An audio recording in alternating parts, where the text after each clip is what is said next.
Welcome to the first episode of CWU Live under a new Labour government, and not quite as significantly, with a new host. My name's Michael Walker. I host a show over on the independent news platform Novara Live. The CWU have always been very good friends to us, so I of course jumped at the chance to return the favour, and I can't wait to learn more about what all 170,000 of you are up to on a day-to-day basis. We're going to try and get all of you watching. I want to know the struggles you're engaged with, organising with your unions. This show is all about you, so I really do want to focus on getting your feedback, your stories, your questions and suggestions. If you're watching live, you can write those in the comments box. If you're watching this back, you can leave a comment under the video, or if you're listening by podcast, perhaps on your postal round, you can email info@cwu.org. In one moment, I'll be talking to CWU Deputy General Secretary Karen Rose, who is the Senior National Officer for nearly 60,000 hard-working Telecoms and Financial Services members of the union. First, though, a political update. As you already know, Labour won a landslide victory in this month's general election. This is a result the CWU campaigned for, and as well as breathing a sigh of relief at seeing the back of 14 years of Tory rule, now is the time to make sure you all see something in return for that support. Now, of course, that doesn't mean the CWU will be asking for special favours. Dave Ward isn't really one of those terrifying union barons you might read about in the right-wing press. What it does mean is that your union will be pressuring the Party of Labour to deliver for all workers in this country. And in fairness, Labour seem to have got off to a fairly decent start. Last week, the new government set out their plans for the next year or so in the King's Speech, with 39 bills they want to pass on a number of issues. And the New Deal for workers was right at the top of their agenda. This is a policy the CWU has vigorously campaigned for, and Labour have confirmed it will be introduced within their first 100 days in office. The New Deal should bring about some game-changing rights for millions of workers, including ending fire and rehire, and bringing fundamental rights from day one of employment, like protection from unfair dismissal and the right to parental leave. The King's Speech also saw some new laws proposed to create security for renters through the banning of no-fault evictions and the introduction of stricter laws for private rental landlords. As a private renter, this is music to my ears. Labour also announced the creation of Great British Energy, which is a publicly owned energy company, and they've already introduced a bill to renationalise the railways. Separate from the King's Speech, there has also been progress for public sector workers, with teachers and other public service servants to be offered a 5.5% pay rise in line with recommendations from the Public Sector Pay Review Body. The junior doctors have also been offered a 22% pay rise over 2 years. This is, of course, a serious departure from the Tories' contemptuous attitude towards striking workers, and the CWU, as ever, sends its solidarity to all workers who have been striking through the last few years of Conservative chaos. To discuss the first 3 weeks of this new Labour government, and then to get a rundown of the struggles going on within the Telecoms and Financial Services sections of the CWU, I'm joined by Karen Rose. Welcome to the show, Karen. Have you been walking with a spring in your step since we've seen the back of the Conservatives? I most certainly have. So I live in Wales, Michael, and we've had a Labour government in Wales for the last 20 years. And much as some of what they've tried to do has been hindered by the lack of funding that came from the Conservatives in Westminster, I know what a difference a Labour government can make to the people that they are governing, basically. So seeing a Labour government now across the whole of the UK, I really, really have great hopes for the changes, some of which you've already mentioned, that will see the lives of ordinary people improve. And I think that, as I said, I live in Wales, and I think that with a Labour government in Wales and a Labour government in Westminster, I'm hoping for even greater things in Wales too. Mm. And I suppose let's talk about some of these sort of first moves concretely. So I presume as a trade unionist, it's sort of this new deal for working people that sort of got most of your attention. Concretely, what is the significance of that? What could that mean for workers in Britain? Look, I think for too long, workers in the UK, and particularly in the last 20 years, while we've had really quite right-wing and stringent governance over the whole of the UK, workers have no doubt in my mind have been kind of pushed to the bottom of the pile. We've seen wealth move upwards, and workers have been the people who have paid the price for that. When the CWU, that was a flagship policy for us, basically, and to see that become the flagship of Labour in their manifesto for the election was absolutely fantastic, and it was something that we campaigned for a very long time. I think that Labour have been quite cautious, I think, in their approach. I think their manifesto was quite cautious, understandably, because they know that some of the changes they'd like to make will cost money. And as we've heard this week, we've heard from Rachel Reeves that the deficit was far greater than they'd anticipated in terms of the public funding. And so I do think that some of the choices that they're having to make, which we heard yesterday, are difficult and hard choices. But there is no doubt in my mind that some of the fundamentals that we want to see, like improvements for workers, the day one rights that you've mentioned, that will make a huge difference. Because when workers haven't got rights at work, they are at the mercy, really, of the employer. And we know there's unscrupulous employers who will definitely exploit that and the workers themselves. So it will make a huge difference. I think so far we've seen some quite steady steps, and I'm really hopeful that will continue and that people will start to feel that improvement themselves. I think I remember a previous government's logo was "things can only get better." Well, let's be honest, they can only get better now because they certainly couldn't get much worse. And I suppose, are there any, so if you've got CWU members sort of thinking, potentially they've been having a difficult time at work, what new rights might they be able to sort of expect? If you're saying in 2 years' time, this right that you don't have now, you might have then, what kind of thing might you be thinking about? I know day one rights is a big one, but there'll be lots of people who've been in their job for a while, I suppose.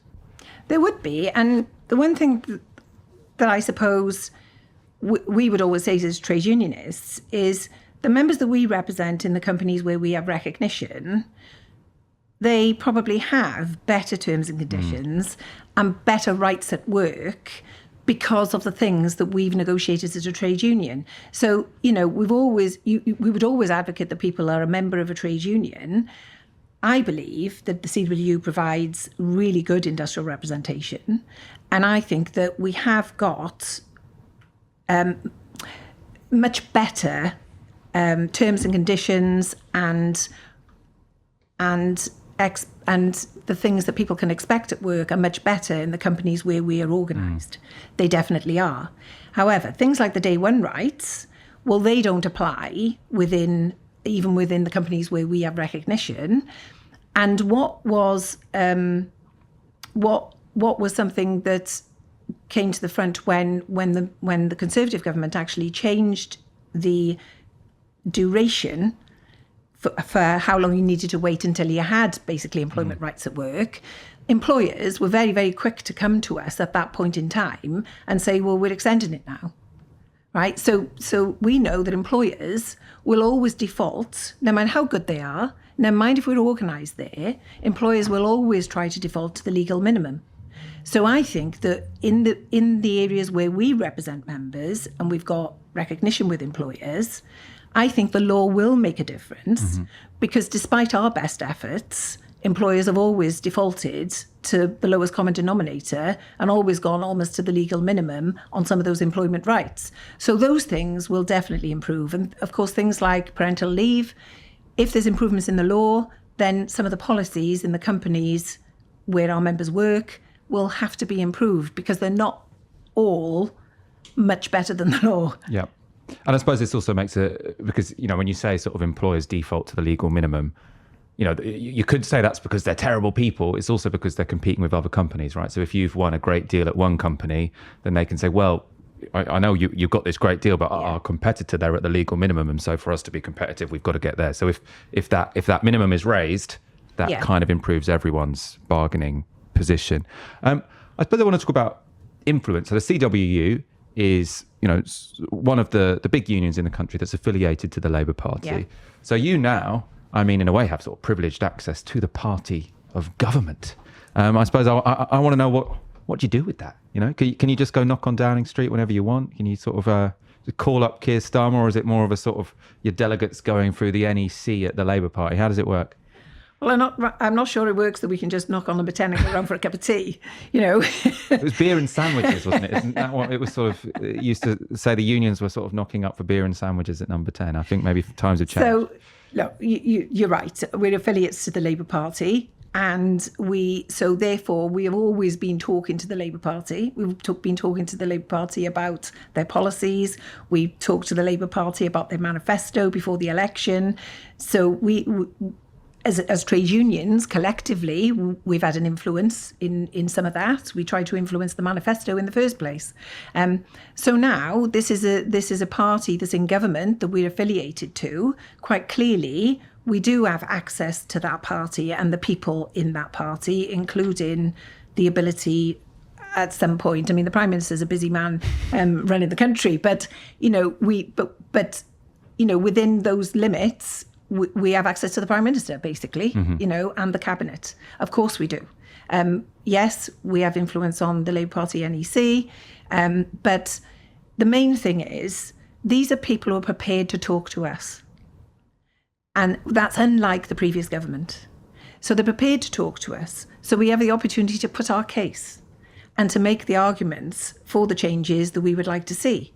And that is the difference between Labour in government and the Conservatives in government, is that we have a voice and the ability to try to influence the changes and, of course, to lobby for the things that we believe are important to our members and working people. And there's a question from Lawrence McIntosh. How do we translate the benefits of a Labour government to members and non-members to encourage employees to join unions, I suppose, in an age of disconnect? Oh, it's a very interesting question. I suppose to sort of add to this in a way, I suppose under the Conservatives, is it the case that sort of a union's message is basically, everything's terrible, you need to join a trade union to sort of defend the last vestiges of rights that you might have? Is it the case that sort of under a Labour government, the messaging shifts a bit to sort of, potentially there is a bright future, do you want to be part of it and join the CWU?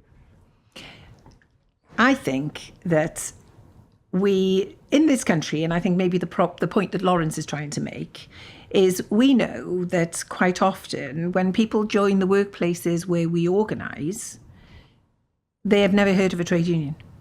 So we know that there is a bit of a void out there in terms of people understanding, even what a trade union is, and then what they do. And so I think that is... I think there is a void there. And I also think that it is always a benefit to be a member of a trade union, because the thing that I talked about just when you just asked me the question about the Labour Party, about us having a voice. So people who join trade unions, collectively, they are getting a voice to try to influence government. So they get to be able to lobby their trade union for us to lobby the government to make the changes they want to see. Now, we did, before the election, we did campaign for a Labour government. We did send a letter to our members telling them that in our view, that voting Labour was the way to effect the changes that would improve the working lives of people in this country. And not just the working lives, the way that they live. Things like the rental, the private rentals situation was, well, it's awful for an awful lot of people. And you've said that even affects you, Michael. So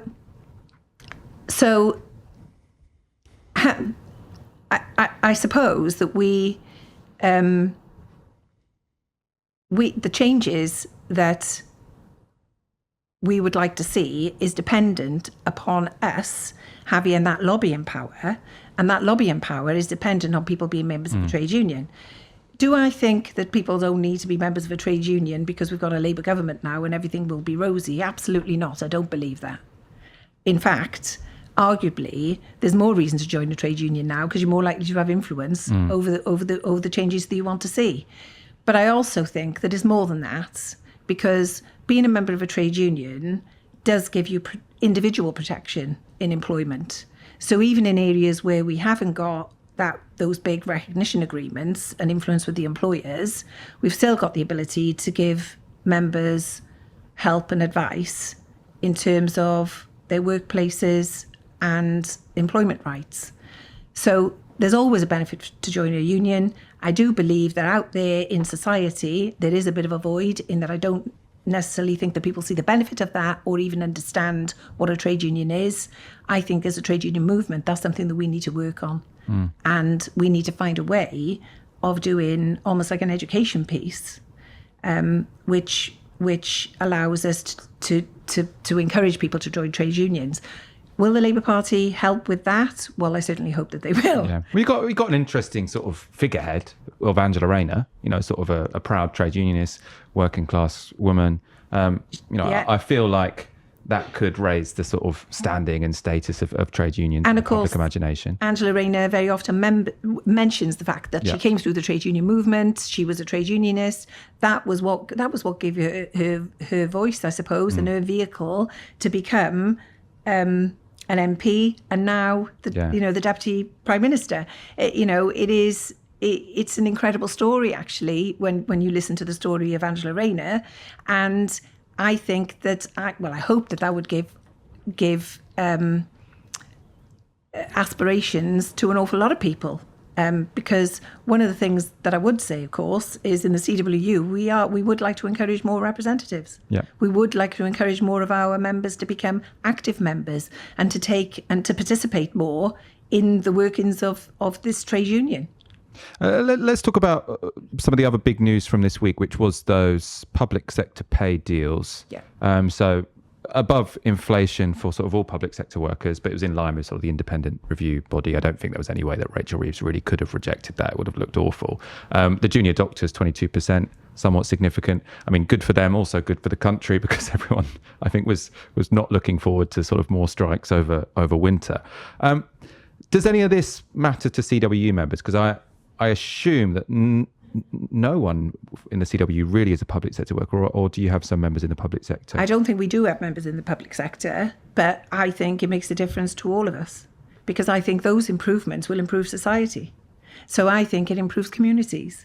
I think that if you think about it, we all rely on the public sector for whether that's the people who empty our bins and take away our recycling, or whether it's the people that are operating our hospitals or our GP surgeries or our schools or all of those things. We all rely on the public sector. So rewarding public sector workers, and let's be honest, they have been really badly treated. And yet I think, particularly during the pandemic, we all realised that they were the people who made the country tick. And, along with our members, by the way, I'm not, because our members were key workers as well, but the public sector workers have been really badly treated. I think it can only be an improvement, not just for them, but for the whole of society, to ensure that they have a decent pay rise and they begin to be fairly rewarded for the work that they do on behalf of us all. I want to ask some sort of basic questions about your role in the CWU, because I've come across the CWU many times in my job at Navarro. We've often interviewed Dave Ward or talked about sort of particular struggles, but I suppose I don't know about sort of the workings of it and all of your members. And specifically, you represent Telecoms and Financial Services members, 60,000 of them. Yeah. Who are they? What kind of jobs are they doing? Who do you represent? So if I was to go through the whole list, I think there's 28 companies where we've got recognition for TNFS. I could go through the list, and then I'd miss people out, and they'd be mightily annoyed with me for doing so. But I would say, look, we were a trade union that was born out of what used to be the post office or the GPO or whatever you want to call it. So hence, that's the reason why we've got the two sectors, one being the postal sector and one being the telecoms and financial services sector, because they were the old GPO group. They were part of the old GPO. So Sorry, GPO. The General Post Office. And that's when more people used to bank with their post office or get their benefits. So the via financial post services office. element was to do with the banking in the in Gyrobank, the old kind of Gyrobank. Telecommunications, of course, was Post Office Telecommunications, and then of course there's what became Royal Mail and the Post Office. So that was where we came from. So the largest population in both the sections of the union, both in postal and telecoms and financial services, come from that. So they're they're Royal Mail now, and Post Office, and generally BT. But what has happened over the years, of course, is that BT was a company that was privatised in the 80s, and so they have spun off some of their groups of workers, and they've been subjected to transfers under 2P legislation to other companies.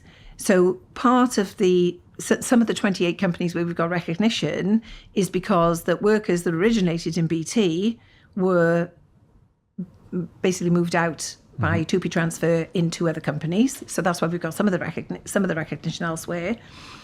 And we've got members in Virgin Media O2, which is part of the telco sector, a really important part.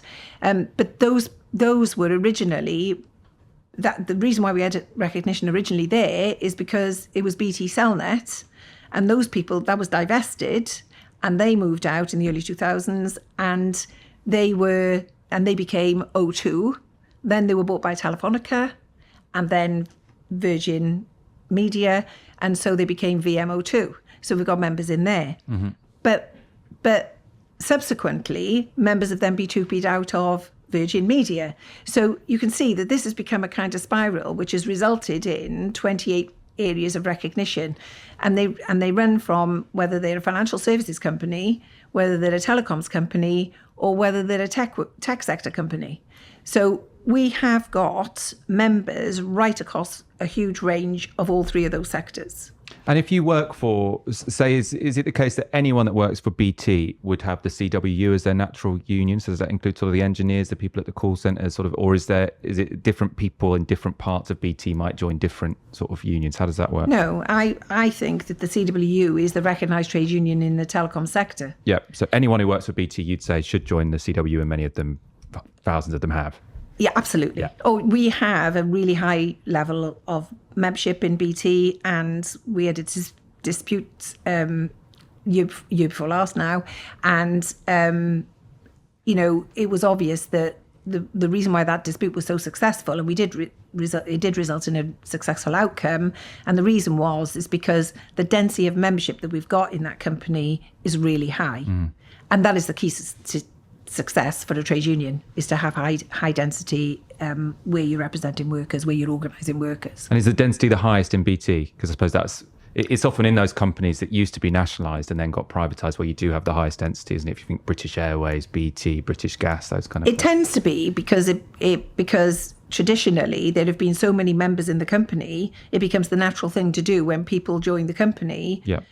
Sometimes their fellow workers will even ask them if they're members of the trade union. In fact, I would encourage every single member to ask their fellow workers if they are a member of the trade union, because they all should be, because together we are far stronger. Let's talk about a few sort of disputes or issues that are going on around the country. So let's begin with the Preston Brook call centre. So that's a Virgin Media O2 call centre in Runcorn. It's facing closure, so Runcorn, just not far from Liverpool. 400 or so people work there, many of them your members. What's the latest there? Can you fill us in? So I think that this has probably been a fear for the members working there since O2 was taken over, or Telefonica took over the O2 arm in the UK, and it was taken over by Virgin Media. So I think it's always been a concern of the members working there, or that's certainly one that they voiced to us, because we know the Virgin Media have got a lot of other centres, and one of their biggest centres, if not the biggest centre, is in Wythenshawe, which is also in the northwest and is not particularly far from where the Preston Brook site is. So it has been a fear for some time. Regrettably, in the last few weeks, they have announced that they are closing the Prestonbrook and Bury site. They're pulling out of the Prestonbrook and Bury site. And some of those members are facing a redundancy situation. And some of those members are being offered the opportunity to relocate into Wythenshawe. And in the case of the people who are being relocated into Wythenshawe, actually they're not being offered the opportunity for redundancy or to leave if they're within a reasonable amount of travel distance to Wythenshawe. So we know that for all of those members that are working there in Prestonbrook and Bury, this is a really, really difficult time, because for a lot of them, it will mean longer journeys to work. And that has a huge effect on people's work-life balance when they have to, when they encounter longer journeys to work. There also is the potential for changes in attendance patterns. And there's also those who are facing the prospect of losing their job. And at the moment, we're trying to work through all of that and to support those members as much as we possibly can. These things are always very, very difficult. And it's hard for those individuals concerned. But also, what I would say is, for all of those that are moving to Wythenshawe, the point that I made earlier, the biggest thing that we now have to do is to make sure that we are organised in the whole of that centre in Wythenshawe. So for all of those people moving to Wythenshawe, we need to be asking all of the colleagues in Wythenshawe whether they're a member of the CWU, and if they're not, and do you have them lots to of members join. in Wythenshawe? We don't have a huge amount of members in Wythenshawe because that's not part of our recognised sector at the moment. Yeah. We haven't got recognition there, but we'd like to have it. So you need the people to go from Prestonbrook to Wythenshawe and organise. We do, and that will make us stronger in the company as a whole, and hopefully that will enable us to negotiate better terms and conditions, better attendance patterns, and basically better working conditions and a work-life balance for all of the members. So I know with the Prestonbrook situation, there has been sort of rumours that some of those jobs are going abroad, and I'm not sure how much we actually know about that. But I suppose in general, as part of me learning all about this sector and all about your union, is that one of the big challenges you have? Yes. So obviously everyone will have an experience of calling up a call centre and the person is in India, or they might be in the Philippines. Is it the case that lots of jobs are moving abroad, and how do you deal with that, I suppose? Moving abroad, companies moving jobs offshore is a major issue for us. We know that companies are looking to countries abroad where they can pay lower wages and they're outsourcing work there. And they come to us and quite clearly claim that it's on cost grounds an awful lot of the time. A lot of the companies that we deal with are global companies, and so they would argue this is part of their global portfolio, and that actually they're not moving the work to an outsourcer, but they're moving work to their employees in another country, and that creates another difficulty. There is no doubt that a lot of UK customers, when they get connected to a call centre abroad, they don't like it. And that actually has been a reason in the past why companies have brought work back from offshore. And so that has happened, has it? It has. Jobs have moved abroad and then they've been brought back? They have. A few years ago, there was, we campaigned in BT and we struck an agreement with what is now the EE arm of BT to bring the work back from offshore and into call centres that were UK based. Because our position has always been that work that's done on behalf of UK-based customers or UK-based work should be done in the UK because it contributes to the economy and it's a benefit to the country as a whole, not just to the workers who are undertaking the work. But it is a challenge. One of the things that we need to look at, and one of the reasons why I said about the call centre in Wythenshawe, or the centre in Wythenshawe, I should say, and why we need to organise workers across the whole of the telecom sector, as well as additional members in financial services and in the tech sector. We need to be organised across the sectors that we are operating in, which means striking collective agreements with employers that are in the telecom sector and actually gaining recognition, because that is the way that we maintain terms and conditions right across the sector and raise those levels up.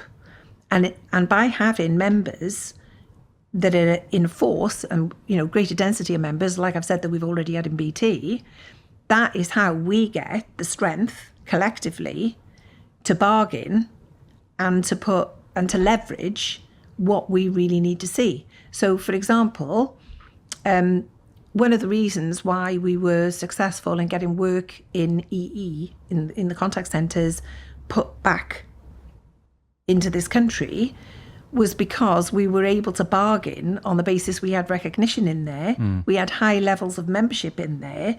And so we had something to leverage the company to reach an agreement with us. That's the way to combat some of this. There's also, I think, something that we might need to lobby the government on in terms of looking at how the government can help us to protect jobs in the UK and to prevent this kind of hemorrhaging of jobs like tax offshore. Incentives or something. Maybe you get some sort of... Could you make it advantageous tax situations if you keep all your workers here? I don't know. I don't know. Look, I think the Labour government have got some real issues at the moment with funding. I'm not sure whether they'd be necessarily too keen to offer out tax incentives at the moment. But look, I think there are things that the government could do to encourage. And I think I actually think there's things that, we've got regional mayors now, right? And there is definitely some stuff where there's kind of local development funding where they've encouraged work to stay in a locality, for example, to try and boost economies in, deprived areas and things like that. So there is stuff that can be done by politicians. There is stuff that governments and local regional representatives, that they can do.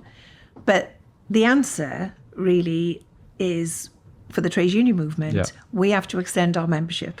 And we have to make sure that we are doing the things like encouraging people to join trade unions, to extend where we organise, to have that collective strength, to be able to fight back against some of these challenges that we know that we are facing.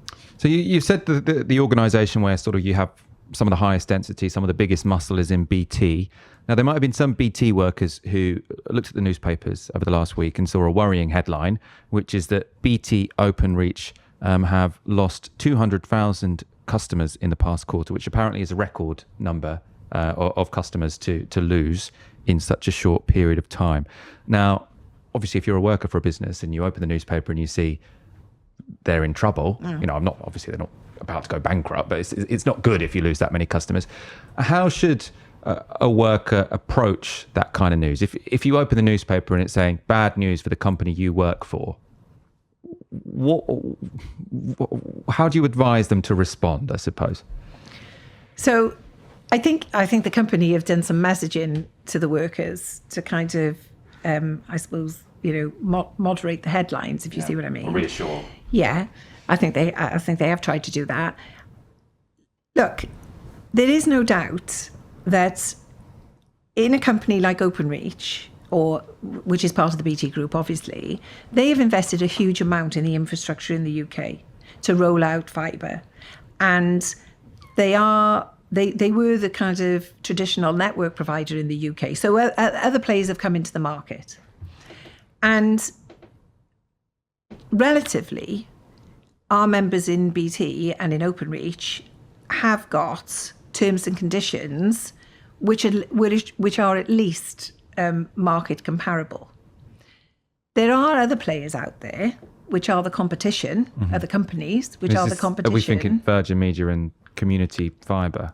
I think there's lots of companies, and right. I think there's Altel. I think that there are other companies. I'm with Community Fibre, and maybe that. Oh, you go with Community Fibre? Was that a bad decision to make? I don't think we're organising Community Fibre, so they're not a trade unionised company. So maybe you should think twice. Yeah, I should have thought twice about that. I'm signed into a contract now, but this is the kind of thing that maybe you could advertise a bit more. So what internet companies should you sign up for if you want to?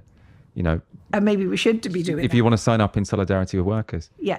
So look, there are companies. The name Community made it sound really left wing. There are companies who are no doubt exploiting the opportunity. So for example, BT Openreach for the rollout of fibre have got a universal service obligation, right? So basically, they have got to go to the places that might be in the Highlands in Scotland, and they've got to go to roll it out to rural parts of Wales, Scotland, Ireland, and anywhere else in England, right? Whereas what you're finding is there's other players in the market who will come in. They go where it's super easy and profitable. They can undercut They'll go BT. in. They go into cities. They undercut because they can cut price. Actually, a lot of these are owned by things like hedge funds and things like that. And I think that sometimes with a lot of those companies, it's just a case of strip the assets out, make a quick profit, cut and run. How long these will last, who knows? But there is no doubt that at the moment they are undercutting some of the other players. They're probably undercutting Virgin Media as well. It's not just BT Openreach, but BT Openreach obviously had the old traditional network. So the old exchanges, and they have the copper network, and that is quite clearly something that we're moving away from and moving into fibre. And there are other players in the market who are trying to exploit the opportunity to provide fibre at cut prices. But the reality is, of course, they won't be paying their workers the terms and conditions that we would like to see, and the ones that we believe that we've been able to negotiate in the companies where we've got recognition, like Openreach. And another thing about it is, I don't know how long-lived they'll be, but they do enough damage in the meantime to mean that Openreach will then be looking, no doubt, to have to cut costs because they're losing those customers.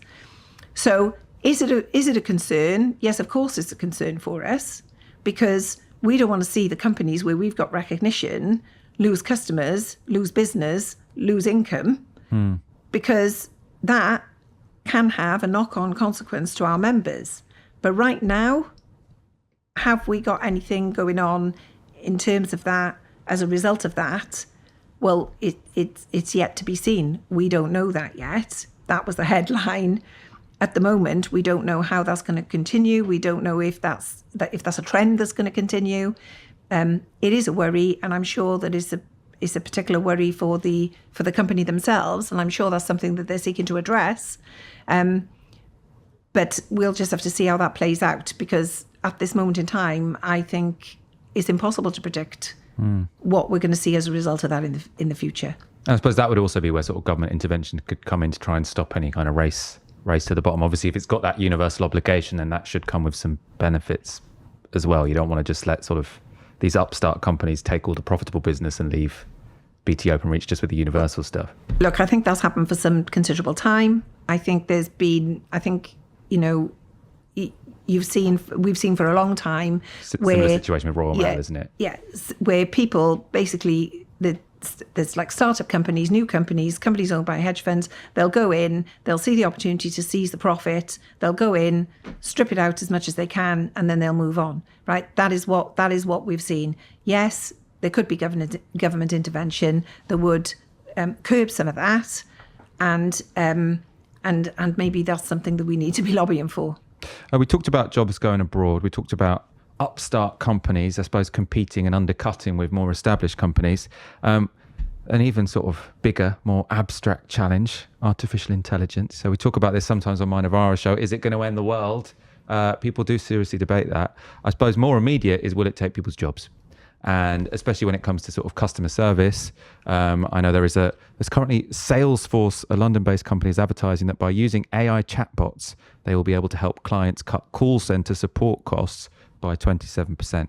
Now, anyone obviously working in that sector, if you've got someone advertising, get these chatbots, and you can, cutting your cost by 27% is almost a euphemism for sacking a quarter of your workers, isn't it? So how worried should people be about artificial intelligence taking their jobs? So I think it hits the headlines a lot. I think the reality is we don't really know the eventual impact. You've got this, we as a trade union and in telecoms and financial services sector for some considerable time now, over the last 2 years, we've been trying to look at what we need to do as a trade union to combat some of the impact of AI. We've got members who actually are developing AI. in the tech sector. We have got members that are actually doing that.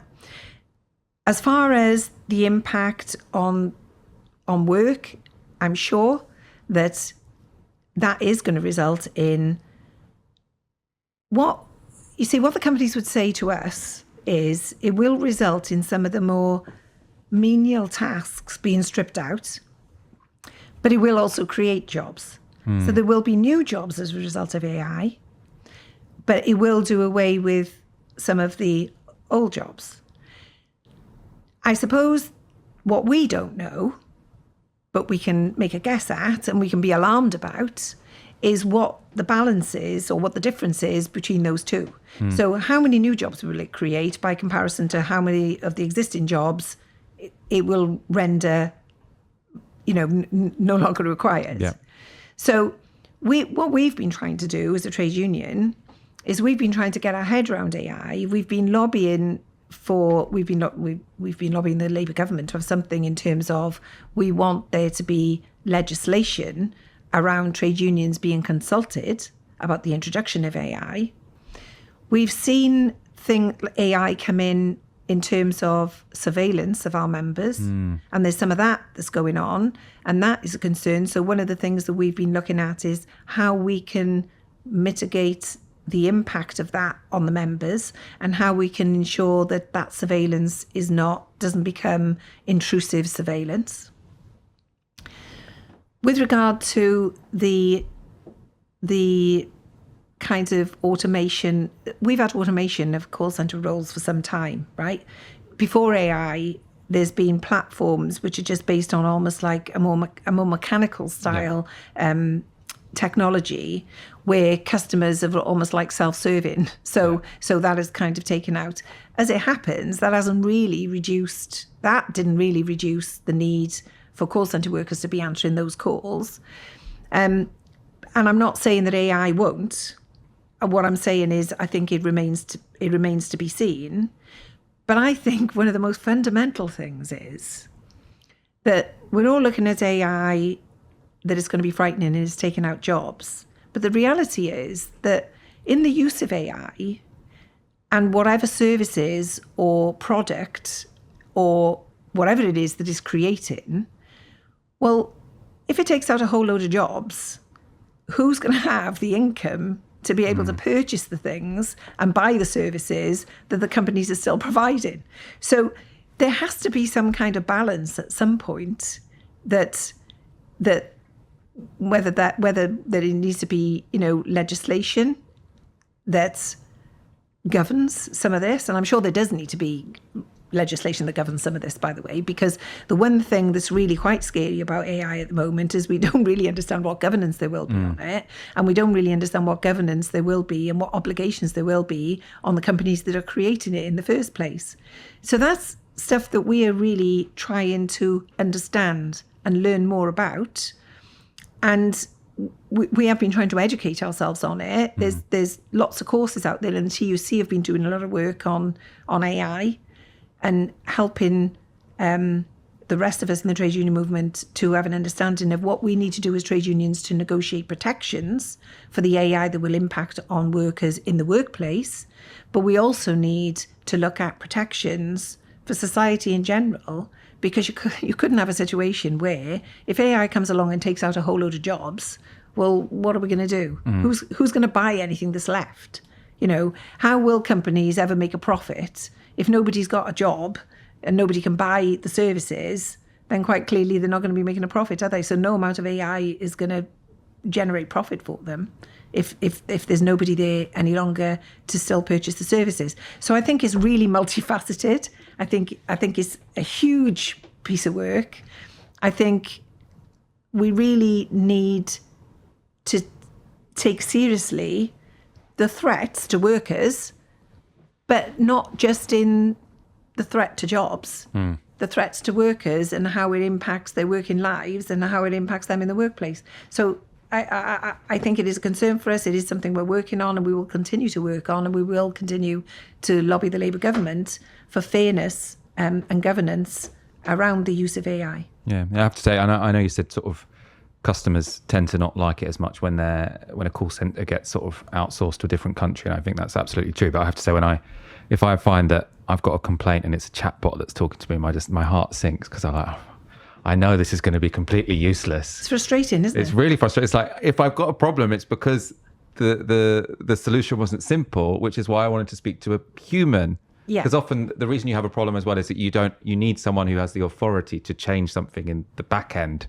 Obviously, I'm not an expert in AI. You can tell from the language I'm using, but I think most people's experience is the same. You call up a line, or you get on the chat online, and you're just wishing it's a human. So I recently had an issue with an order of something I bought online. I tried to get a hold of the company because the order hadn't turned up. The only option to contact the company was go onto this live chat. When I went onto the live chat, it wasn't a live person at all. It was a live chat bot, right? I'm trying to converse with this chat bot. Right. And it doesn't understand what I'm asking. It doesn't understand what I'm saying. It doesn't even give me an option of saying, well, actually, my parcel hasn't turned up. Yeah. And it was hugely frustrating. And in the end, the only way that I got through at all was to Google, how do I get a hold of this company, which I did, and then eventually found an email address and I had to send them an email. But it was massively frustrating. And also really time consuming. Yeah. So whilst companies might think they can save money with AI, right? And maybe they think they can pass on these savings to the customer.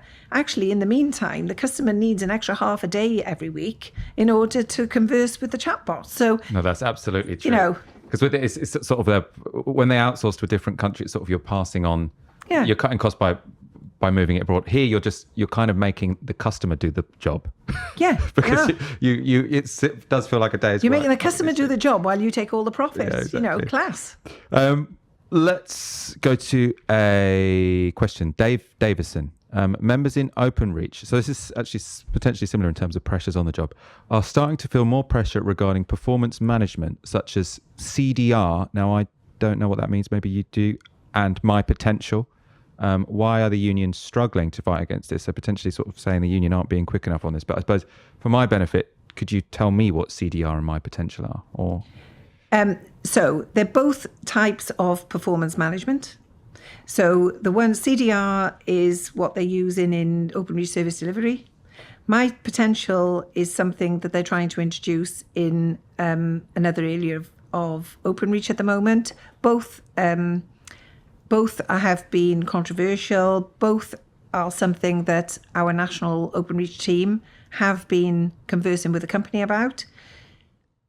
With CDR, I think that I'm not an absolute expert on this, by the way, right? But I know what the OpenReach team have told me. So my understanding is that with CDR, generally it's a team-based metric that they are more reliant on for the measurement of performance. With my potential, is more of a personal metric down to the individual team member.